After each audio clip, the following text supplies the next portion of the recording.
Hello, Crumb Dumpsters. Before we get into the weeds about Wicked 2 and my thoughts about it, I just want to let you all know, yes, it is green. Oh, sorry, spoiler alert. I should have said spoiler alert, huh? Okay. You can put it on. Spoiler alert. I want to start by saying that I thought Wicked 2 could have been a lot better. And Comparison is the Devil, and I just think that Wicked Part 1 being so good and airtight in terms of like pacing and plot, Part 2 really fails in comparison, and that was a little bit of an uphill battle. We already knew that Part 2 was going to be difficult for the team to execute because the first half of the musical is quite good and pretty tight. And the second half of the musical suffers from the same things that I think the movie suffers from. But I think the movie dealt with those challenges poorly. I just want to say off the bat, I think the acting's great. I think there's a lot to applaud about the movie. I think it sounds pretty good. I actually prefer, I don't know, for whatever reason, the voices sounded better to me the second time around. Maybe because I've gotten used to the production elements from the first movie. But I think Ariana and Cynthia give really great acting and vocal performances. Jonathan Bailey as well, obviously.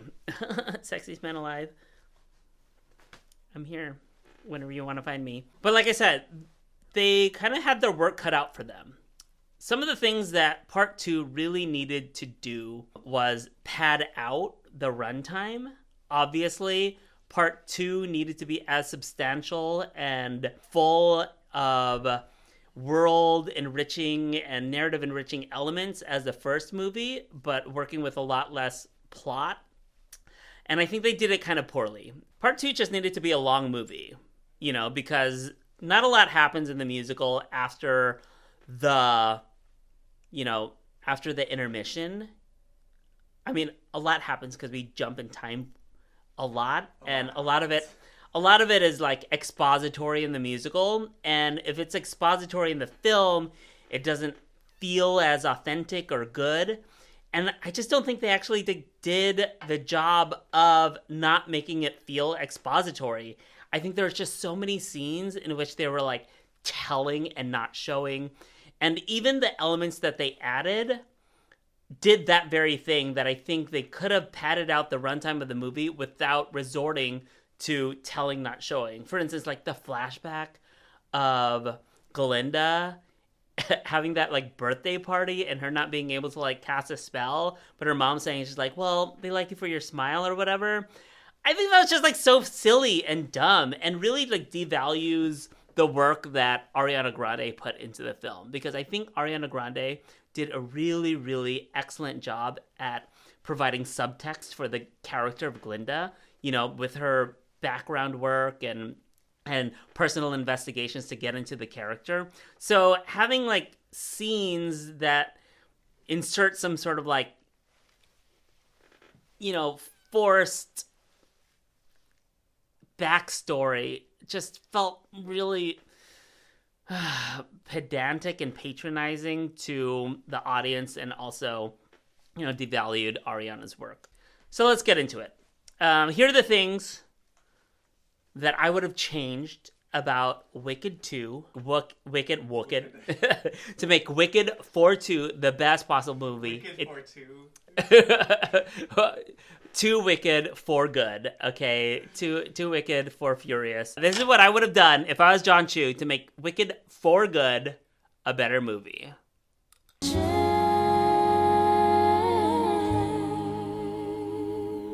First of all, I would have cut out all of that nonsense about flashbacks about Glinda. I think if we wanted to pad out the runtime of the movie, we really needed to connect the dots between when Elphaba sings No Good Deed to the end. Because that run from that point in the musical to the very end, we don't really understand why she gives up the mantle or gives up the mission of destroying the wizard and exposing the wizard. It just seems very like defeatist for no good reason. No good deed, no good reason, okay? So what I think, if I was John Chu, instead of like front loading the film with all these expository, telling not showy scenes that didn't really add to, the pacing of the film. I would have focused on trying to get Elphaba to understand that her tactics were not a winning strategy for undoing the evils of the wizard. I think some of the allegory here and the lessons of, these allegories for fascism is that we as resistors, we as people invested in fighting fascism, fall peril to adopting the tactics of fascism itself, So we don't want to become a repressive policing, force or entity, and we don't want to use, our power in ways that inflict violence on a large scale of people. But I think maybe something that Elphaba could have contended with toward the end of the film is what are the ways in which that my good intentions are in fact enveloping and emulating these systems of oppression that I'm seeking to dismantle. And then she checks herself, and that's maybe where she gets to the point in which oh, Glinda, I'm limited. I can't do this. My good intentions have made me monstrous. And I think spending time on telling that part of the story instead of focusing so much on beefing up Glinda's, backstory would have served the narrative a lot better and been more of a continuous arc from the first film. And that brings me to the ending. I'm going to go to the end. I'm going to jump to the ending and just tell you it's I really feel like Elphaba should have been a collaborator with Glinda in how the movie and the politics of the film resolve. Elphaba goes away, and then Glinda's just bring the animals back. I just think that was kind of lazy because we wanted to get that happy ending. But if we could have put in a scene where Elphaba was just more of a collaborator with Glinda, is Glinda, I need to go. The things that I've been doing. Oh my God, I'm just gonna put this hat down. She could have been baby girl, I need to go. I'm being toxic. My dad's toxic. Actually, I don't know he's my dad, but the wizard's toxic. I've been a bad friend. You've been a bad friend. This isn't working. The things I'm doing to dismantle the wizard are backfiring left and right. We need something else. I have a plan. And they didn't even have to say what the plan is, but they had to imply that Elphaba had a hand in the way in which Glinda was able to resolve everything at the end, because it really just looked like Glinda was this magical peacekeeping, diplomat, which she wasn't. I mean, she's not a smart person. She's emotionally empathetic, eventually, but she was never smart, and she was never powerful, and she was never conniving. She was just kind of sweet and opportunistic. She was never challenged, except for by Elphaba. So, I don't know. I just felt the ending was a little kind of lazy. Throughout the land she flies. Another issue that I had with the movie is that Elphaba was just way too powerful. By powering her up so much, and that opening scene of her molly-whopping the Nazi bricklayers or whatever, I think was so silly. Because obviously she has a lot of prowess and a lot of competency over the magic she's wielding. She can fly, she can flip people around, she can make things explode. There's a scene where she makes all of the chains explode in the animal jail. And I'm just well, why didn't she use that power to stop the guards from getting Fiyero and bust all their nuts open or something? Or she can fly. It wouldn't have been hard for her to pick Jonathan Bailey up by the wrist and then fly away in her broom. It's just by powering her up so much, it really didn't comport with how she wouldn't have been able to get herself out of certain scenarios or stop the wizard in certain ways. It just would have been really easy for her with her power set to subdue the wizard and be able to be her own voice box in for the public. But she never really does that. And I think what would have helped in that story is that she actually doesn't have a whole lot of control over her power. She doesn't know what to do. And every time she tries to wield her power, it goes awry. Like, she tries to save, Bach, and he turns into a Tin Man. He tries to save Fiyero, spoiler alert, turns into the Scarecrow. It's just like, every time she tries to use her power, it kind of goes wrong. And I think she needed to, like, not know how to be a good witch. And that would have made sense in the way in which, like, she wasn't able to stop the wizard, because, she needed to understand the value of soft power and stop trying to use kind of like hard power to her advantage, because it obviously never worked out. It just would have served the narrative so much more if she just wasn't so powerful, and that she had to be more strategic and smart and collaborative in trying to achieve her means. And that's why she ultimately had to, like, leave at the end. So enough about, like, plot points I would have, like, inserted into the movie specifically and how I would have wrapped it up at the end.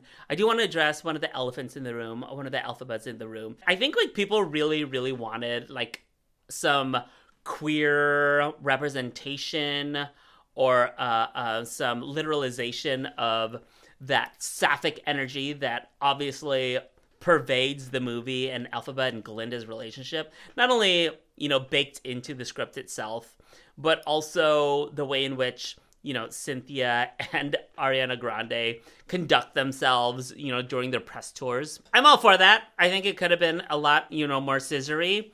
But I also think that there's room for triangulation and, like, the ways in which, males in similar type movies sublimate some of their, like, homoerotic energy toward competition. So that is to say, it's just like the idea of using, like, a third person and, like, a love triangle to kind of, like, reroute some homosexual desire for, like, some other, like, antagonist/protagonist is something that's existed in a lot of, like, male movies, like Something About Mary or, like, Sabrina. It's just like these, like, men vie over a woman and they compete with each other for the woman's desire, and, like, there's something kind of sexy in that adversarial relationship, and we get to, as appreciators of cinema and looking at it with a queer lens, can kind of, like, enjoy the homoerotic tension in that type of dynamic. And here, in which I think the movie kind of fails, is that they don't really do that with Jonathan Bailey's character Fiyero. I think they really could have, like, injected a little bit more sexual energy if they didn't look at the rivalry between Elphaba and Glinda as, like, a betrayal and really more of, like, a competition. It's just like, the energy was just like, Elphaba broke girl code. It's just like, I think that's very pedestrian and very, white feminism. And I think it would have been a little bit more exciting if there was just, like, this, like, energy to compete with one another to be with Jonathan Bailey. But really it was just kind of like a manifestation of their energy toward each other. And I think a really good example of how rivalry or competition can kind of be, externalized through these dynamics is, like, Challengers. Challengers did a really good job of making me really horny for, those tennis boys and seeing them fight over Zendaya. And, I think a little bit of that back and forth would have been good for giving us the queer catharsis that we want from that kind of undercurrent of their relationship. No.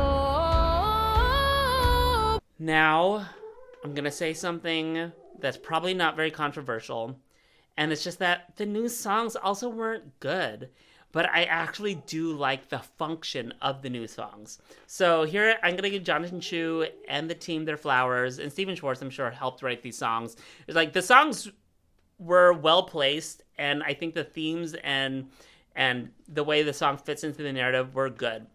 I just don't think the songs were that good. If we look at Dreamgirls, they wrote Listen for the movie, and it's an international banger, and I don't think anybody's going to be singing Girl in a Bubble. Filipinos at karaoke are not going to be singing Girl in a Bubble and No Place Like Home. I'm so sorry. Those are flops. They're not very good. And I just want to say it's just like there is room for that kind of song. No Place Like Home. It really makes me think of Ragtime's A Day of Peace. There's a day of peace that I wish to see, where our hearts are happy and our souls are free. Like, that's catchy. I don't know. I can't even tell you what the melody of No Place Like Home is. Do you know what it is? No, Can you sing it? I can't. Can you sing like one I can't. melody? I can't. Oh my god. Forgettable.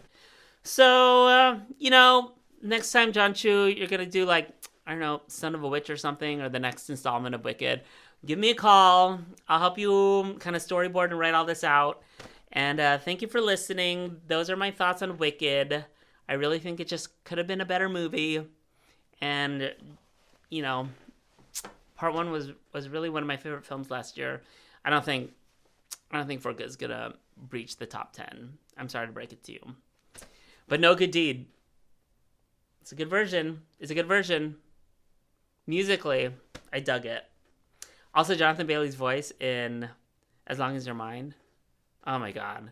But the way that was staged was also just like so bad and sexless. Like, why? I understand like we're making a children's film, it's like we needed to be like chaste. But I'm just like, they were singing in opposite parts of the treehouse for most of it. It's just like, I think this is a song about unity, so why are they singing away from each other?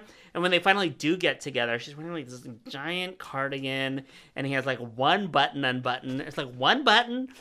Jonathan, sexiest man alive, one button? I'm sorry, the kids can deal with Jonathan Bailey being shirtless, okay? I mean, I can barely speak. I'm just overcome with emotion, But I will say the women in the audience were swooning, so maybe one button is enough. Maybe it just would have been too much if he was completely shirtless. Okay, that's it. Movie. Okay, I'm just gonna synopsize everything. They should have spent more time padding out and expanding the latter part of the movie to get Elphaba to the end. They needed to make everything just so much sexier. The rivalry between Glinda and Elphaba for Fiyero needed to be more fiery because that's a representation of their love for each other. The sex scene with Fiyero just needed to be a little more sexy too, because we needed to know why they're so ravenous for each other and why they would give up the lives that they have to be with each other. I think that needed to be there. The songs needed to be better, baby. I think the songs that they did write were well placed, and I like the themes of the song, but they just did not hit. Like Listen from Dreamgirls. Like, if we're gonna write a new song for a movie, it better be that good. And Elphaba needed to be less powerful and more engaged with the politics and more strategic and not so reliant on magic. I just think that would have worked if she was a little weaker. Okay. Thank you so much for listening. And I have to go be in a Wicked show now.